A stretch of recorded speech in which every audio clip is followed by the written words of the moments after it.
Dear students, हम पढ़ रहे हैं क्लास 7th का हिस्ट्री का चैप्टर द मुग़ल एम्पायर। तो इसमें हमने इंट्रोडक्शन में पढ़ा कि मुग़ल जो है उनका किनके साथ रिलेशन था, चंगेज़ खान या तैमूर के साथ।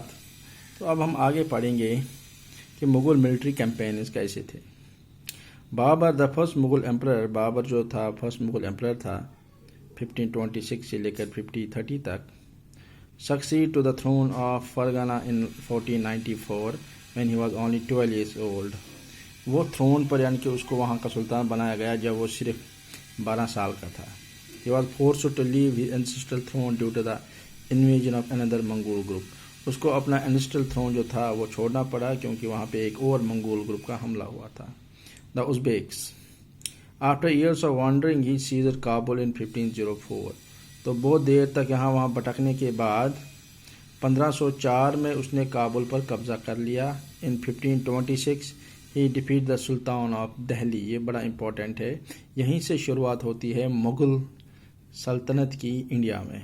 तो in 1526 he defeated the sultan of Delhi Ibrahim Lodi at Panipat and capture Delhi and Agra. तो उसने क्या किया, कैप्चर किया दिल्ली और आगरा को। So table 1 charts some of the major campaigns of Mughals. Study it carefully and see if you can notice any long-term patterns. You will notice, for example, that Afghans were an immediate threat to Mughal authority. तो starting में अफगान जो थे वो ज़्यादा threat थे Mughal authority के। Note the relation between the Mughals and the Oghuz, the Sikhs and Mewar and Marwar. How was Humayun's relationship with Safavid Iran different from Akbar's? Did the annexation of Golconda and Bijapur in Aurangzeb reign and hostilities in Deccan? तो ये सब चीज़ें जो है इसमें हम आगे अभी देखेंगे। जैसे यहाँ पर एक चार्ट है, टेबल दिया गया है, इसमें मुग़ल एम्परर्स के बारे में कहा गया है। सबसे पहले बाबर थे, उन्होंने क्या किसको हराया, उनके कैंपेन कैसे थे। उसके बाद हुमायूं था, उसके बारे में यहाँ पे लिखा गया। उसके बाद अकबर आए, जिसका गोल्डन पीरियड माना जाता है कि उन्हें जो है एडमिनिस्ट्रेशन उनकी सबसे अच्छी मानी जाती है इंडिया में। उसके बाद जहांगीर, उसके बाद शाहजहां और लास्ट में औरंगज़ेब। तो ये इनकी जो कैंपेन्स थे वो इसमें दिखाया गया है, क्या क्या इवेंट्स है। तो अगर हम इस मैप की तरफ देखें तो यहाँ पे दिखाया गया है काबुल से लेकर, आप देख सकते हैं यहाँ पे गोलकुंडा, बीजापुर, सिंध यहाँ से और यहाँ पे बंगाल की तरफ, यानी कि इस पूरे हिस्से में मुग़लों ने अपनी सल्तनत जो है वो कायम कर ली थी। यहाँ तक वो पहुँचे थे। ये अकबर और औरंगज़ेब के कैंपेन्स की वजह से उनका जो वास्ट एम्पायर था वो यहाँ तक फैला हुआ था। आप देखते हैं Mughal tradition of succession. The Mughal did not believe in the rule of primogeniture where the elder son inherited his father estate. यहाँ पे ये नहीं था कि जो बड़ा बेटा था वही मालिक बन जाता या वही सुल्तान बन जाता। Instead they follow the Mughal a temperate custom of coparcenary inheritance और a division of the inheritance among all sons. वो मानते थे कि डिवीजन करना, जहाँ पे सल्तनत थी उसको हिस्से करना और जो है बेटों के बीच में उस हिस्सों को बराबर बांटना। Follow the highlighted passage in table 1 and note the evidence for rebels by Mughal princes. बहुत सारे मुग़ल प्रिंसेस ने रेबल किया, आपस में भाइयों के बीच में लड़ाइयाँ हुई सल्तनत के लिए, थ्रोन के लिए।